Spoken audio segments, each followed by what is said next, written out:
And our foreign policy doesn't exist, basically. We make peace on the basis that the root causes need to be ended, which is absolutely the correct thing to do. The war could end quickly if Recently, Jeffrey Sachs went on Judge Napolitano's podcast to talk about when the war in Ukraine will end, what it would take to get to that point, why the Trump administration isn't willing to go to that point, and what the Russian response is. He's one of the best geopolitical analysts in the world as far as I'm concerned, so let's get his take on this. Please like the video and subscribe to the channel. The president is going to impose secondary tariffs on Russia.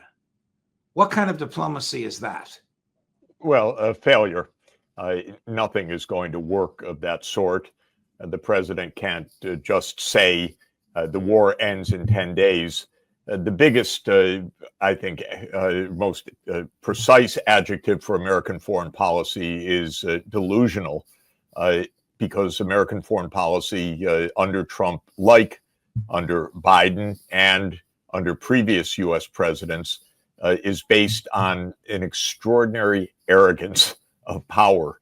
The arrogance to say the war ends in 10 days on my terms, or the Middle East ends on my terms, or the war with Iran ends on my terms, or the conflict with China ends on my terms.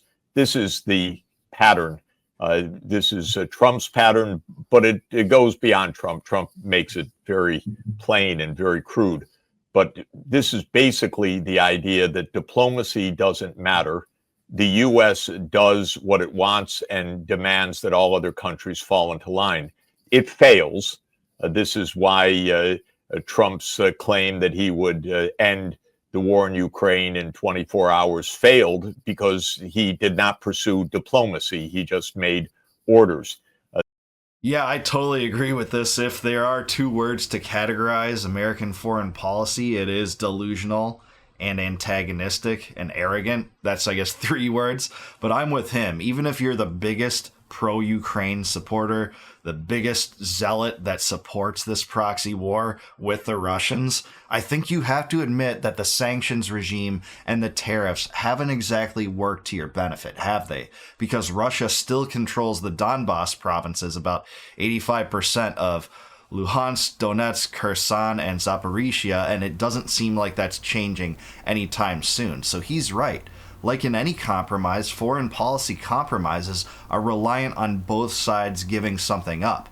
Trump isn't willing to do that, and he's still spilling money into the coffers of Zelensky to fight this fruitless war, despite posturing as if he was going to end it in his campaign.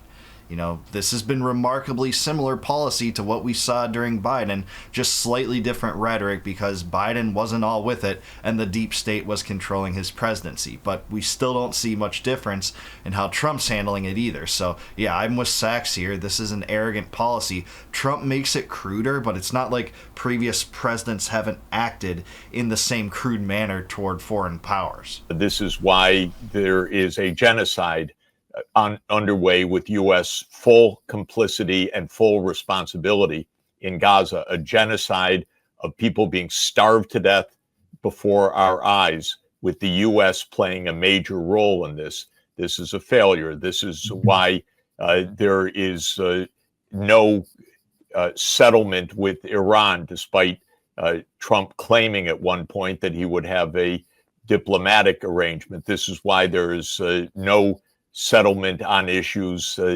with China, and now maybe another 90-day postponement of whatever on these so-called trade negotiations, because Trump makes orders. The orders don't really accomplish anything, and that's the essence of the foreign policy.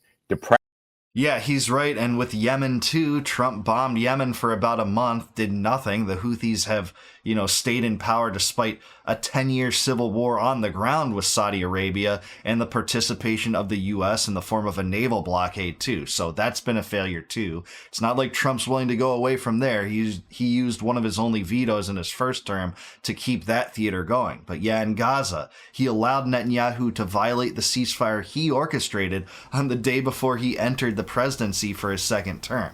He doubles down on Netanyahu and how great a guy he is, supposedly, and pleads with the Knesset to drop corruption and fraud charges, and says what a great war hero he is. It's pathetic. It's absurd. It's inexcusable. And with Iran, Sachs is right. Trump shelved what was a honorable foreign policy aim by normalizing relations with Iran. Well, hey, we're just going to say the negotiations are going to continue even though Trump colluded with Netanyahu to bomb Iran. And now guess what? That was for specious reasons. And now Iran does have incentive to get a nuclear weapon because look at how they were treated versus how North Korea is treated. Regime change isn't exactly on the table in North Korea right now. So yeah, I'm with Sachs on this 100%. Gravity, yes. When it comes to Israel and Gaza, it's absolutely a complicity in genocide that is appalling and depraved. Of course, the word applies especially and in the first instance to Israel itself, a country that has written itself out of the world community, that has left the rest of the world, other than Mr. Trump and the delusional and corrupt and perhaps blackmailed politicians in Washington, nodding their heads as if nothing is happening. Yeah, Israel's turned world opinion against it even more than it had before this, but my top concern is how does this benefit America to be so closely tied at the hip with Israel? And it doesn't benefit it whatsoever. We just inherit the foreign wars that they want us to be part of. And by the way, some of our ambitious and warmongering politicians want those same wars too. Obviously, we know that. And it inherits all the negative world opinion that is hurled toward Israel because the U.S. is bankrolling it. The U.S. bankrolled it to the tune of $20 billion last year. And before that, $4 billion per year. They're the biggest foreign aid recipient of the United States, and the United States citizens don't get any benefit from it. We just are culpable for, our government, by the way, not us, not the innocents within the United States that hate this thing. Our government's culpable for and complicit with its genocide. But this is a failed foreign policy because they don't understand diplomacy and they don't understand that you have to negotiate with counterparts. You have to understand the reasons for crises or tensions. You have to try to resolve them. You can't just make orders. Well, we've been talking, Professor Sachs. Chris has been running a poll. Does the Ukraine-Russia conflict end before Christmas of 2025? That's 5 months from now. No, 57%. Yes, 24%. And 18%, did you mean Christmas of 2026? Yeah, that's probably more accurate, and that might be lofty right now, the way things are going. You know, the war could end quickly if the U.S. had a foreign policy that was clear, transparent, honest, and that was conveyed publicly clearly. The war in Ukraine was provoked by the United States, first and foremost, by a decision taken around 1994, made very visible in 2008, and pursued ever since then to expand NATO and U.S. military bases and U.S. weapon systems to Ukraine. Yeah, he's right. He's referring to the waves of NATO expansion that occurred beginning in Clinton's presidency when Clinton ultimately made the decision, hey, NATO was going to expand all the way to Ukraine, despite the promises given by James Baker and the German ambassador to Gorbachev. He also referred to 2008. That's the Bucharest summit when Bush pledged to say that Georgia and Ukraine will be part of NATO as well. And there's plenty of other catastrophes that led down this road, including and in some ways culminating in the 2014 overthrow of the Yanukovych government by the United States, which fanned those flames, kept the rock concerts going in, kept those protests going. It wasn't fully organic. And guess who else was complicit in that? U.S. aid, dumping $5 billion into Ukraine. We know that. That's documented to be true. When Trump came in, he said a few things that seemed to suggest that he or his advisors understood that. And it looked like there could be a peace. But then the deep state came on and told Trump, no, you continue the war, maybe a ceasefire, which is a phony policy of the West, which says we don't get to the deep roots of this war. Instead, we pause, we start it up again whenever we want. Russia said, no, to make peace, we make peace on the basis that the root causes need to be ended, which is absolutely the correct thing to do for all parties, is to make peace, not to stop the fighting so that it can start in a week or a month or whenever on whatever provocation or whatever new weapon system comes. The problem is that Trump never once, or anybody, Marco Rubio or any of the other negotiators or J.D. Vance or people who can speak coherently, tried to explain to the public, to the Europeans, to the Ukrainians, look, the underlying cause of the war is the NATO enlargement. The underlying cause of the war is the coup in which the United States actively supported extremist paramilitaries to overthrow a legitimate government that wanted neutrality. The underlying cause of the war was the U.S. rejection of the Minsk II agreement, which could have ended the conflict by giving autonomy to the eastern Ukraine that would have stayed within Ukraine. Yeah, he's right about all these things. If the U.S. spoke in such terms that were honest and actually divulged some complicity on the side of the U.S., I think we would be making a lot more inroads here with Russia. And he's right. The only thing that I'll disagree with slightly, and I mostly agree with him, I guess, is that when he said that, hey, when Trump came into office, the deep state got its claws into Trump and made sure that this war was going to continue. So that's true. The deep state does want this war to continue. The military-industrial complex wants this war to continue to line its pockets. And even the Israel lobby wants this war to continue because it takes eyes off of what's happening in Gaza. But at some point, you just have to make Trump culpable. He is the one that has the final decision power here when it comes to these matters. I mean, Congress should, but Congress has deferred much of its authority over war, especially, in the last century, to the president. I think that's a mistake, but that has happened. And Trump has been the one to, use the same rhetoric that Biden was using about how Putin wants all of Ukraine and all this nonsense. And how, Putin just keeps dumping money into this war when, the U.S. is dumping a hell of a lot of money into this war, too, to the tune of about $200 billion. So that's where we're at. But Trump, is culpable, too. I'm not saying that Sachs isn't saying that, but it's not just the deep state and those Trump is surrounding himself by. It's Trump himself. The underlying cause of the war was the U.S. rejection of diplomatic negotiations with Russia at the end of 2021. And of course, as Ray McGovern has explained to us, that Blinken told his counterpart, Foreign Minister Lavrov, in January 2022, that the U.S. reserved the right to put in missile systems into Ukraine, that it was not going to self-limit itself. If we had a president that had the aptitude and the interest and the capacity to explain these basic facts, we would have peace on terms that make sense for Ukraine, for Russia, for Europe, and the United States. But we don't hear any of this. We hear demands for a ceasefire. For what? On what terms? On what basis? Without solving anything. And 10 days now. Well, this isn't going to work. And our foreign policy doesn't exist, basically. Yeah, he's right. What makes you think, even if you're a big supporter of Ukraine, that the sanctions regime and the tariffs are going to work? That hasn't worked for 3 years. It's not going to work now.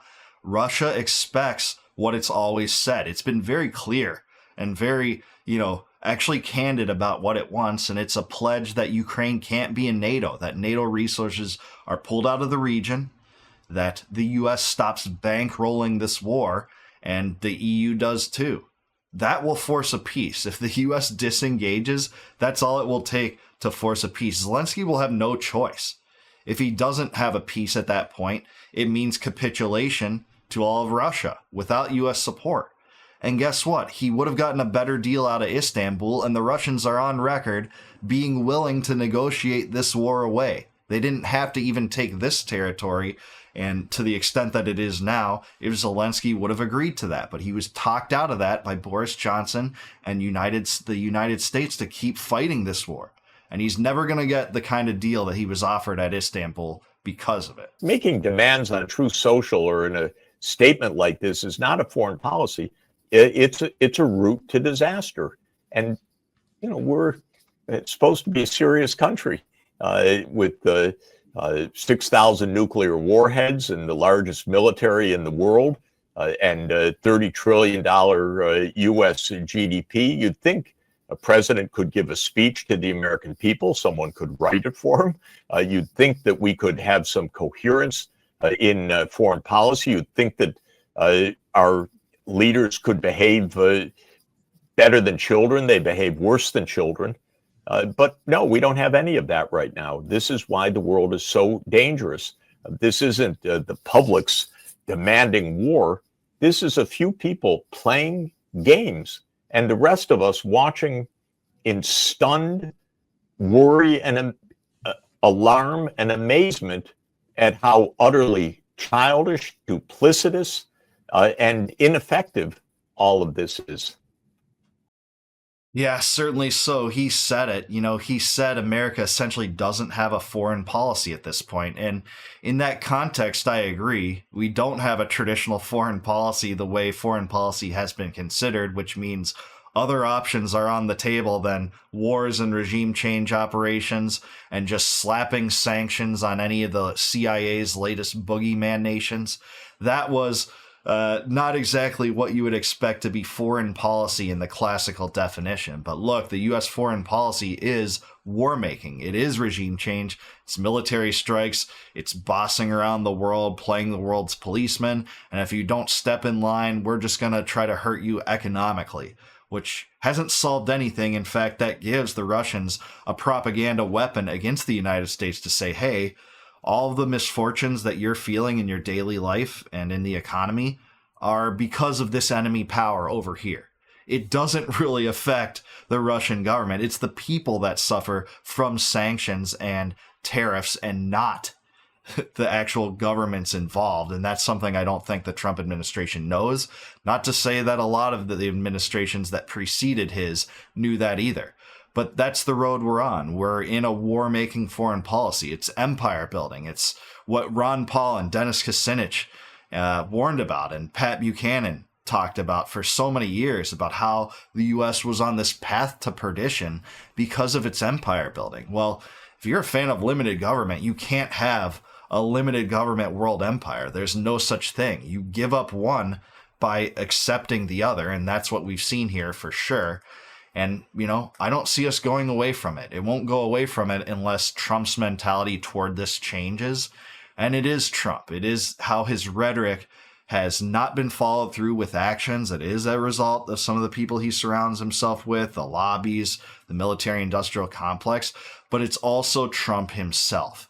He needs to make a big change here, a radical change, a total 180 on this war, or we're not going to see the end of it, and it could end up being worse than Afghanistan, but just as long. Remember, the U.S. had a 20-year occupation of Afghanistan, spending hundreds of billions of dollars and wasting hundreds of thousands of lives to replace the Taliban with the Taliban.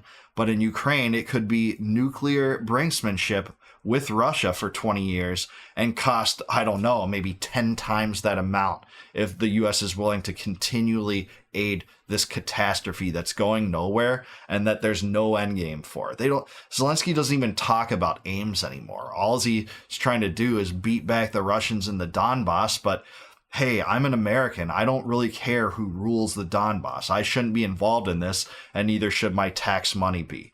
But so I'm mostly on board with Sachs here. I thought a lot of the things he said were interesting, and he's totally right. He concentrates more on foreign consensus and how that's turned against Israel and things like that. And I'm more focused domestically. I'm America first, or I claim to be true America first, which really should mean America only. Get our military out from the rest of the world, bring the troops home, shut down the foreign-based U.S. bases. But hey, that's me. I know I'm not represented much in the Washington regime, but I think that would be a lot better world if that prescription was followed rather than empire building. So let me know down below, do you agree with Jeffrey Sachs? When do you think the war in Ukraine will end? Do you think this will go on, years more, months more? When do you think it will end? And please like the video, subscribe to the channel, subscribe to Judge Napolitano too. He is awesome. And please consider becoming a YouTube member. If you join, I will give you access to all my videos before they go live to the general public on YouTube. And I will really appreciate your support if you go to those links. And until I see you guys next time, no more war, no more debt, no more inflation, and no more empire. Peace out, guys. Catch you in the next one.